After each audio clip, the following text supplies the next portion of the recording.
Welcome back. You're watching Traders Corner. I'm Bronwyn Seaborn, and with me at the desk, as usual, is Garth McKenzie, founder and editor of Traders Corner. Garth, thanks so much for your time today. Thank you. Hi, Bronwyn. So let's start off the show as usual and check in on the S&P 500. Yes, right. We're going to quickly look at the weekly chart of the S&P 500, and then we'll follow it up with the daily chart afterwards. The regular viewers will recall that we actually did a trade on the S&P 500 last week, and it's worked out quite nicely for us. But let's quickly focus on this weekly chart, first of all, of the S&P 500. And it's very much what I spoke about last week. I said that this nice, controlled, steady upward trend that had been intact for the last almost 3 years now was broken to the downside recently on the move below 2,800. And that saw quite a swift sell-off during October, and you can see it traded all the way down to this lateral support zone, which is at 2,600. Now, that technical damage is quite notable, and we mustn't ignore that. That recent volatility combined with the volatility that we saw in the beginning of the year, in the first quarter. We've had two 10% corrections this year on the S&P 500.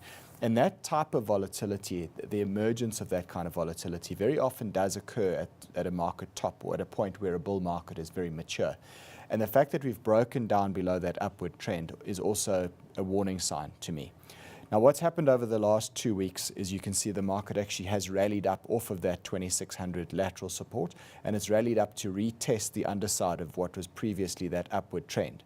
Now, some would call that a goodbye kiss. So it rallies back up, gives the line a little bit of a kiss goodbye, and then it starts to head lower again. And that, for the time being, appears to be what is happening on this market. It is a little bit more clearly evident on the daily chart over here. So this now looks at the year-to-date trading activity on the S&P 500. So here you can see the big sell-off that we saw in January and February of this year, and the volatility that followed in the months thereafter. And then, of course, now in October, we've had this massive sell-off, a 10% drop during the month of October from the peak to the low, and then the ensuing rebound over the past week. Now, last week on the show, we identified that lateral support zone at 2,600, and I said that if the market reverses up off of there, then that probably sets us up for a bounce to recover some of the recent losses.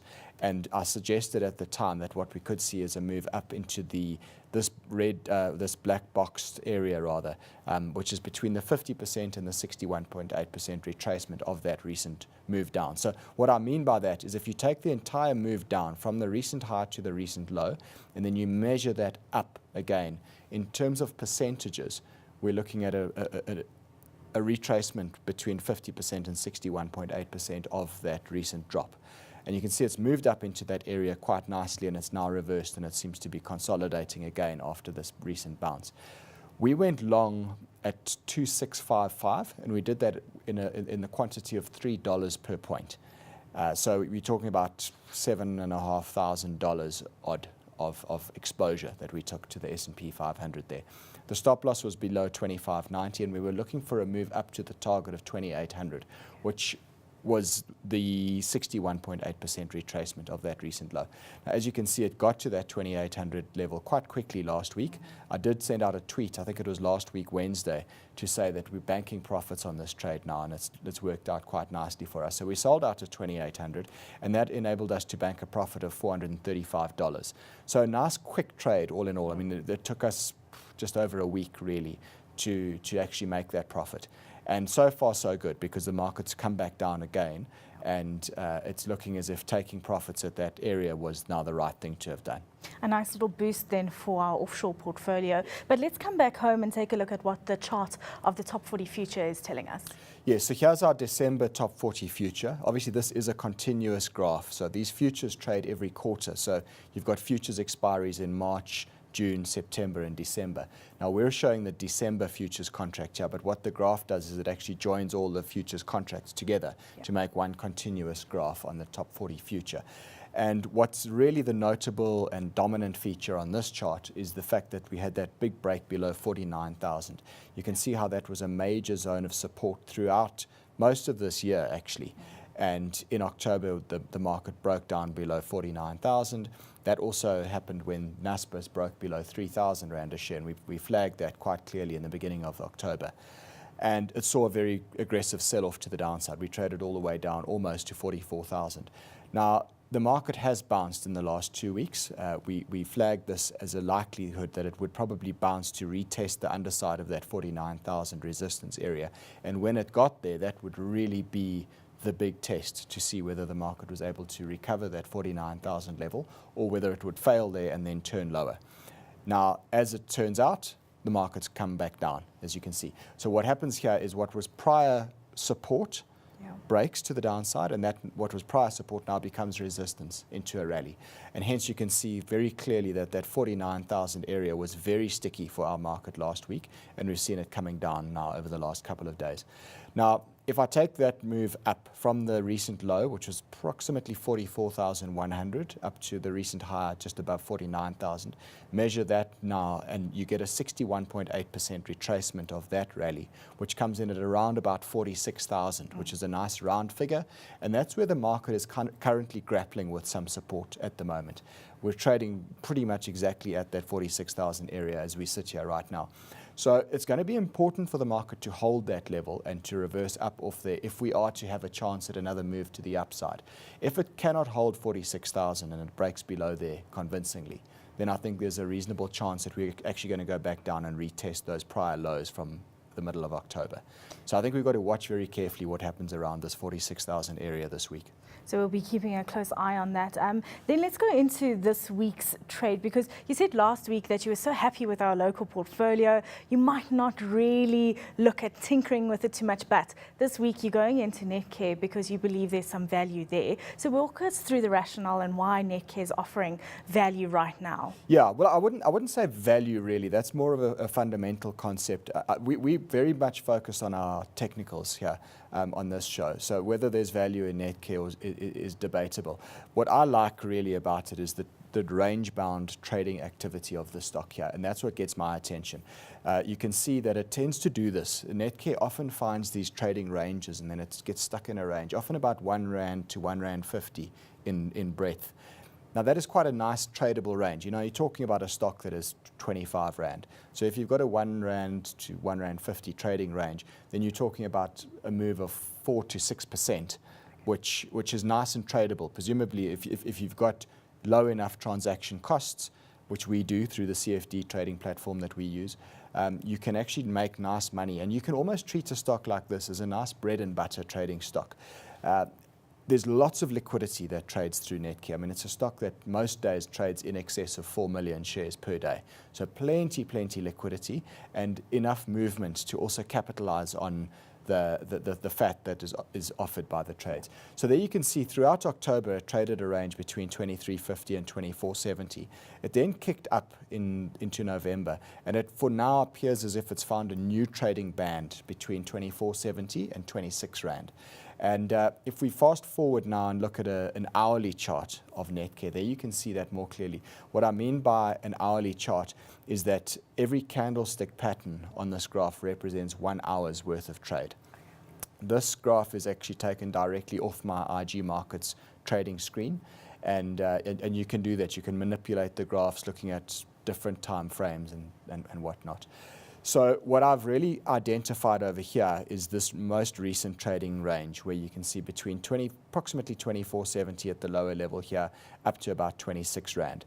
Now, we've gone long today at 25 Rand per share, and I'm using a stop loss below 24 Rand 50. It's a small trade, so I might be a little bit flexible with that stop loss, but because it's a small trade and we're only risking 1% of our capital on this, as we'll explain in a moment. And then I'm looking for a move up to around about the 26 Rand area, or just there and thereabouts.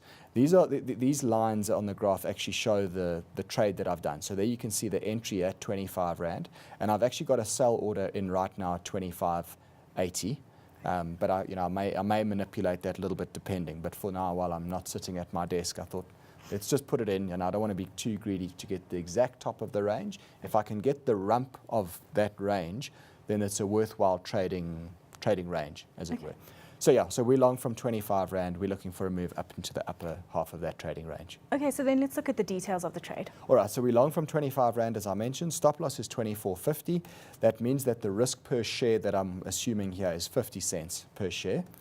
I'm going to risk 1% of our trading capital here. Now, we've got 193,000 Rand of trading capital at our disposal right now in our local South African portfolio.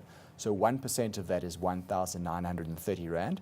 That's what I'm essentially willing to lose if this trade goes wrong and triggers our stop loss. So to calculate the position size that's relevant for this, we take that capital risk of 1,930 Rand and divide it by 50 cents per share. And that gives us a number of 3,860 shares. So and because your CFDs are a 1-for-1 ratio, I'm doing that exact number of CFDs. So 3,860 CFDs is how many CFDs we've bought for the portfolio this week. As I said, the target is 26 Rand, there and thereabouts, and therefore it means that my risk to reward ratio on this trade would be approximately 1 to 2. So if I'm wrong, we lose 1%. If I'm right, we'll make 2%. It's not going to move the needle in any meaningful way, but we've done quite well this year on the show to chip away and bank some smallish profits and string some decent winning trades together back to back. So let's see how this one goes for the week ahead. Yeah, because there's all those small little ones that add up together to make a big difference. You mentioned that Netcare was like a bread and butter stock. If you had to think about others, I know you don't have the charts with you, but what other stocks would be bread and butter stocks in your opinion? Well, I think you want to look at liquidity as a main driver of those. So things like Naspers is often a common stock that people like to trade for a bread and butter stock because there's lots of liquidity and lots of movement as well. Something like Richemont, also MTN. So we're talking about stocks here that trade over 1 million shares a day typically. And those are often the ones that give you, plenty of liquidity to get in and out of. The buy-sell spread is generally quite tight, which is important.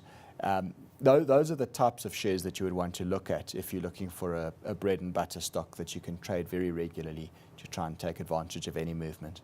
Okay, great. So then let's have a look at the portfolios then, starting with the local portfolio. Yeah, so our local portfolio is similar to last week. We're up almost 29% for the year to date. You can see the recent trades that we've completed. So we had a pairs trade between Pioneer Foods and Zeda, which we closed out last week. We lost a bit of money on Capitec, unfortunately, because that trade actually worked out very well in the end, but we were stopped out before it made a nice move to the upside. It happens. And then, of course, this week we long Netcare from 25 Rand, as mentioned. And then on our offshore portfolio, we banked a nice, healthy profit on that S&P 500 trade. As I mentioned, we took 435 Rand in profit there. So that means that our offshore portfolio is up almost 12% for the year to date. Not bad at all. So then you have a course coming up this Saturday as well. Just remind us of those details. Yes, there are still some seats available. This will be my final course for 2018. It's in Joburg. It's a high probability trading course. It's on the 17th of November, Saturday, a full day course. And it covers all the concepts and principles that I use to trade the markets. The price is 1,990 Rand per person. That's a 30% reduction off the normal price that people would ordinarily have to pay. And because I'm so generous, I'm throwing in a 1-month Traders Corner subscription with that as well. So anyone that's interested, please email garth@traderscorner.co.za and I'll send you the information. And of course, if you want to keep up to date with what we do here on the show, people can subscribe for the weekly newsletter as well. Yes, if you go to traderscorner.co.za, go to the middle of the page, you'll see there's a link in the middle which refers to a free weekly email. Sign up. It'll only take about 30 seconds of your time to sign up for that email. And what we'll do every Tuesday is we'll send you an email detailing what's coming up on this show each week. Garth, thanks so much for your time today. We'll be checking in on Netcare again next week. Garth McKenzie is founder and editor of Traders Corner.